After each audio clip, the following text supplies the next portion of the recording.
Good evening friends, Ratnesh Tripathi आज एक बार फिर से हम लोग अवसर क्लासेस में सबसे पहले तो आप सभी का स्वागत है। तो अब हम लेकर के आए हैं पॉलिटी की क्लास। पिछले अभी तक हम लोग पॉलिटी की 13 क्लासेस हम लोगों के बीच में हो चुकी हैं। तो पिछली जो क्लास थी उसमें हम लोगों ने पढ़ा था 1873 और 1873 का अधिनियम और 1876 का शाही अधिनियम। पिछली बार इन दो अधिनियमों के बारे में हमने चर्चा करी थी।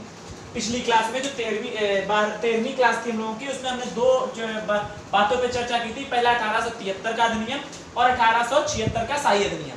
आज हम बात करेंगे 1892 के अधिनियम के बारे में। 1892 का अधिनियम क्यों लाया गया इसके बारे में पहले बात करेंगे। तो पिछला हम बात करते हैं 1876 के शाही अधिनियम था। उसमें हमने आप लोगों को बताया था कि उसमें 2 पॉइंट थे, ठीक है। 2 पॉइंट कौन कौन से?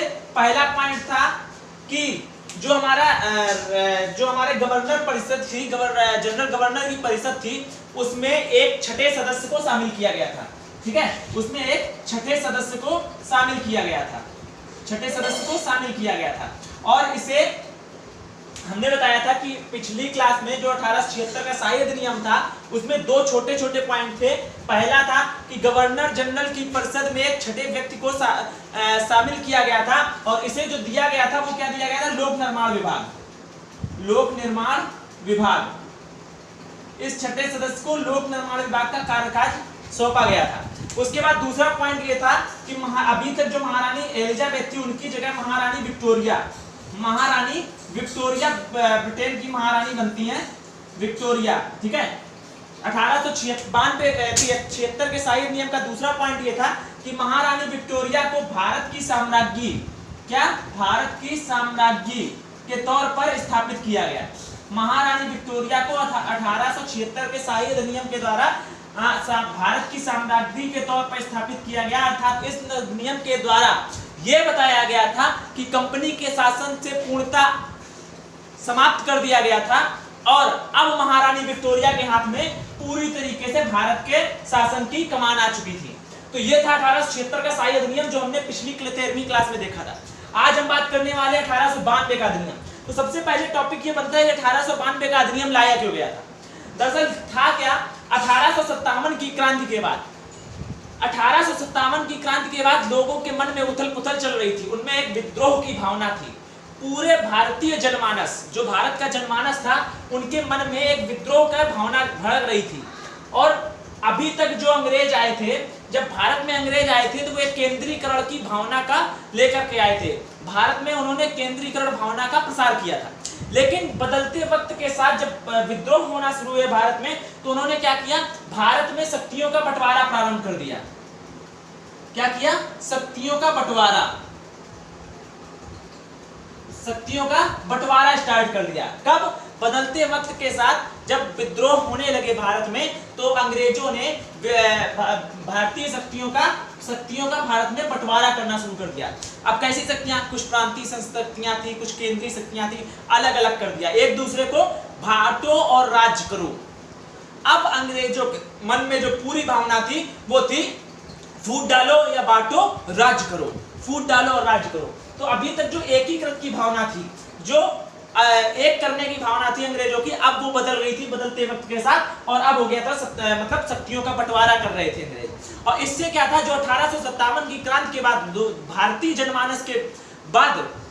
जनमानस के मन में एक विद्रोह की ज्वाला फूटी थी, वो और धीरे धीरे विस्तार पड़ रही थी। अब हुआ क्या था, 1885 में हमने आप लोगों को बताया था 1885 में इंडियन नेशनल कांग्रेस, भारतीय राष्ट्रीय कांग्रेस, 1885 में, ये क्वेश्चन याद रखना आता है, इंडियन नेशनल कांग्रेस की स्थापना कब हुई थी? तो 1885 में ए ह्यूम, ये हमने पिछले 12वीं क्लास में आप लोगों को बताया था। तो ए ह्यूम के नेतृत्व में हमने आपको बताया था 1885 में इंडियन नेशनल कांग्रेस मतलब भारतीय राष्ट्रीय कांग्रेस का गठन हुआ था। और जब 1885 में भारतीय राष्ट्रीय कांग्रेस का गठन हो गया, तो लोगों के मन में यह भावना आई थी अब कि किसी भी प्रकार अंग्रेजों के हाथों से प्रतिनिधित्व को छीन लिया जाए। अब यह भावना आ गई थी भारतीय जनमानस के अंदर कि किसी भी प्रकार अंग्रेजों के हाथों से अपने देश का प्रतिनिधित्व छीन लिया जाए और किसी भारतीय को ही अपने देश का प्रतिनिधित्व सौंपा जाए। और इस काम में बढ़ चढ़ करके सहयोग कर रही थी भारतीय राष्ट्रीय कांग्रेस, इंडियन नेशनल कांग्रेस, क्योंकि इंडियन नेशनल कांग्रेस पूरा प्रयास कर रही थी कि किसी भी प्रकार से अंग्रेजों के हाथ से प्रतिनिधित्व छीना जाए। प्रतिनिधित्व मतलब जो प्रतिनिधि बने बैठे थे अंग्रेज, उनकी जगह किसी भारतीयों को, अब भारतीयों को ही प्रतिनिधित्व मिलना चाहिए। अब जब विद्रोह होते जा रहे थे, भारतीय जनमानस ये चाह रहा था कि प्रतिनिधित्व तो हमें भी मिले, क्योंकि अभी तक पूरा कानून अंग्रेज बना रहे थे। इससे अब भारतीयों को ये लगा जब प्रतिनिधित्व हमारा होगा तो हम अपने देश के लिए एक अच्छे कानून लाएंगे और देश को मजबूत करेंगे। अब क्योंकि विद्रोह भी भड़क रहे तो अंग्रेजों की एक मजबूरी बन गया कि किसी भी प्रकार से भारतीयों को प्रतिनिधित्व में शामिल किया जाए। अपने साथ अंग्रेजों को मजबूरी हो गई थी, विद्रोह लगातार बढ़ रहे तो अंग्रेजों की मजबूरी हो गई कि भारतीयों को अपने साथ उन्हें शामिल करना पड़ा। और उन्होंने भारतीयों को अपने साथ शामिल तो किया लेकिन प्रतिनिधित्व तो नहीं दिया। प्रतिनिधित्व को अंग्रेजों ने अपने ही हाथों में रखा। मतलब मजबूरी थी कि शामिल करना, तो शामिल कर लिया उन्होंने चालाकी से, लेकिन प्रतिनिधित्व क्या किया? प्रतिनिधित्व नहीं दिया। अब आगे समझेंगे अंग्रेजों ने इसमें क्या खेल किया।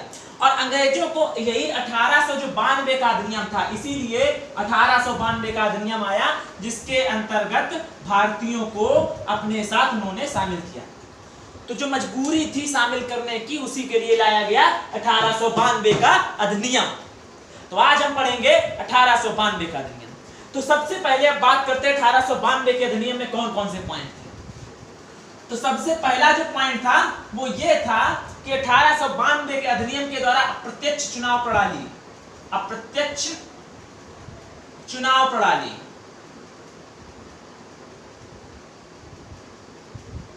ठीक है। अब जो परिषद में लोग जाएंगे वो चुनकर जाएंगे, मतलब अप्रत्यक्ष चुनाव प्रणाली का प्रारंभ हुआ।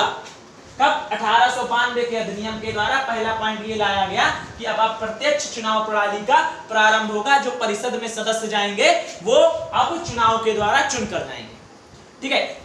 अब बात ये आती है, एक मिनट,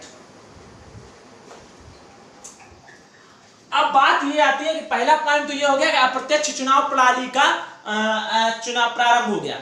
तो दूसरी बात हमने ये बताई कि अंग्रेजों ने अपनी शक्तियों में अपने साथ भारतीयों को शामिल किया। तो भारतीयों को शामिल किया लेकिन क्या किया? प्रतिनिधित्व भी नहीं दिया और चुनाव का अधिकार भी नहीं दिया। किसका? मतदान का अधिकार, मतदान का अधिकार भारतीयों को नहीं दिया। तो जो अप्रत्यक्ष चुनाव प्रणाली थी उसमें सिर्फ और सिर्फ चुनता कौन था? अंग्रेज, जो अंग्रेज सदस्य होते थे। अब देखिए दूसरा पॉइंट ये देखा गया कि जो केंद्रीय परिषद है, केंद्रीय परिषद में मिनिमम सदस्यों की संख्या, मिनिमम सदस्यों की संख्या 10 और मैक्सिमम सदस्यों की संख्या 20 रखी जाएगी। दूसरा पॉइंट ये था जो केंद्रीय परिषद है उसमें कम से कम 10 सदस्य तथा अधिकतम से अधिक 20 सदस्य रखे जा सकते हैं। तीसरा पॉइंट ये जोड़ा गया कि जो प्रांतीय परिषद है, प्रांतीय परिषद में मिनिमम सदस्य 8 और मैक्सिमम सदस्य 20। तो प्रांतीय सदस्य में कौन आते थे? बंगाल, बिहार, और मद्रास, ठीक है। बंगाल, बिहार और मद्रास किसमें आते थे? प्रांतीय परिषद में। तो ये दूसरा पॉइंट ये था कि केंद्रीय परिषद में कम से कम सदस्यों की संख्या 10 और अधिकतम सदस्यों की संख्या 20 होगा, जो कैसे जाएंगे? चुनाव के माध्यम से। प्रांतीय परिषद में क्या होगा? मिनिमम सदस्य 8 होंगे और अधिकतम सदस्य 20 होंगे। तो अब क्या हुआ? जब अप्रत्यक्ष चुनाव की प्रणाली शुरू हुई, अंग्रेजों ने इनमें जो प्रांतीय सदस्य और केंद्रीय परिषद थी इसमें भारतीयों को शामिल कर लिया। रीजन क्या किया? भारतीयों को अंग्रेजों ने शामिल किया। और अब तीसरा पॉइंट यह हुआ कि भारतीयों को संसद में, ठीक है, या परिषद बोली जाती है उसमें, ठीक है, परिषद में वाद विवाद तथा प्रश्न पूछने का अधिकार मिला, प्रश्न पूछने का अधिकार मिला। परंतु मतदान के अधिकार से वंचित रखा गया।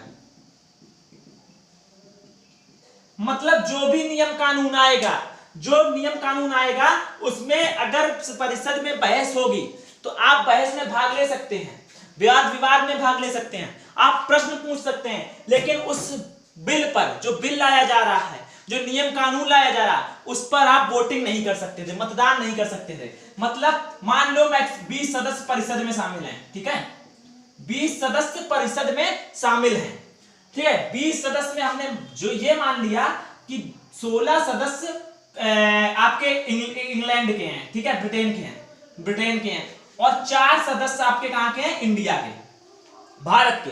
तो अब जब कोई बिल लाया गया, मान लो कोई एक्ट आया, कानून बना के लाया गया, तो अब जब मतदान का अधिकार इन 4 लोगों के पास नहीं है, ठीक है, और इन 16 लोगों के पास है, तो ये लोग क्या कहेंगे, ठीक पास।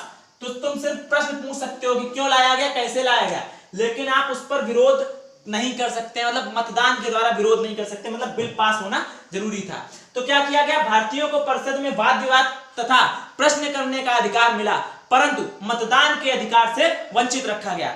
इन तीनों, अब हमने देखा, अभी हमने आपको बताया कि हमने पिछली क्लास में 2 अधिनियम देखे थे, 1873 का और 1876 का सहायक अधिनियम, ठीक है। 1873, 1876 और 1892 के अधिनियम को, तीनों अधिनियमों को लाने का सिर्फ एक ही मकसद था अंग्रेजों का, कि भारत में कंपनी को पूर्णतः समाप्त करके महारानी विक्टोरिया के हाथों में पूरा साम्राज्य सौंप देना और महारानी विक्टोरिया की पावर को भारत में अधिक से अधिक मजबूत करना। तो इन तीनों अधिनियम के जरिए अंग्रेज इस बात पर पूर्णतया सहे हो गए कि उन्होंने कंपनी का शासन बंद कर दिया, कंपनी को भी बंद कर दिया, और अब महारानी विक्टोरिया पूर्णतया भारत पर राज्य कर रही हैं और सारे नियम कानून अंग्रेज की परिषद और महारानी विक्टोरिया और अंग्रेज की संसद के द्वारा बनाए जाएंगे। तो ये था आज का हमारा टॉपिक 1773 का अधिनियम, जो हमने पिछली क्लास में देखा था 1776 का शाही अधिनियम, जिसके आज 2 पॉइंट मैंने रिवाइज भी करा दिए हैं, और उसके बाद हमने देखा आज का 1892 का अधिनियम। 1892 के अधिनियम में 3 पॉइंट थे, एक अप्रत्यक्ष चुनाव प्रणाली का प्रारंभ हुआ, दूसरा केंद्रीय परिषद में, दूसरी बात यह कही केंद्रीय परिषद में मिनिमम कम से कम सदस्य 10 और अधिक से अधिक सदस्य 20 होंगे। प्रांतीय परिषद में बात कही गई जिसमें बंगाल, बिहार और मद्रास आते थे, उसमें यह कहा गया कि उनमें जो कम से कम सदस्य होंगे वो 8 होंगे और अधिक से अधिक सदस्य 20 होंगे। इस 1892 के अधिनियम को अंशतः, ठीक है, अब यह माना गया था कि जो संसदीय व्यवस्था भारत में चलती है वो अंशतः संसदीय व्यवस्था यहीं से स्टार्ट हुई थी।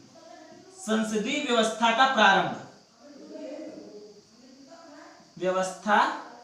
संसदीय व्यवस्था का प्रारंभ यही होता भी है। संसद में क्या होता है, बिल लाया जाता है, पक्ष और विपक्ष दोनों वोटिंग करते हैं, अगर बिल के पक्ष में ज्यादा वोट हैं तो पास माना जाएगा, बिल के विपक्ष में ज्यादा वोट हैं तो वो पास नहीं माना जाता। तो यहीं से 1892 से ही अंशतः संसदीय प्रणाली का प्रारंभ माना जाता है कि 1892 के इस अधिनियम के द्वारा ही अंशतः संसदीय प्रणाली का प्रारंभ जो था 1892 से हुआ था। तो आज का टॉपिक यही था हमारा। अब मिलते हैं नेक्स्ट क्लास में, और नेक्स्ट क्लास में हम देखेंगे 1909 का मार्ले मिंटो सुधार अधिनियम। अब हम इसके बाद देखेंगे 1909 का मार्ले मिंटो सुधार अधिनियम, वो हम देखेंगे आपकी नेक्स्ट क्लास में। घर पर रहें, सुरक्षित रहें, जो भी और नेक्स्ट क्लास से जुड़ने के लिए हमारे चैनल को सब्सक्राइब करें, बेल आइकन का बटन दबाएं। मिलते हैं अगली क्लास में, घर पर रहें, सुरक्षित रहें। जय हिंद।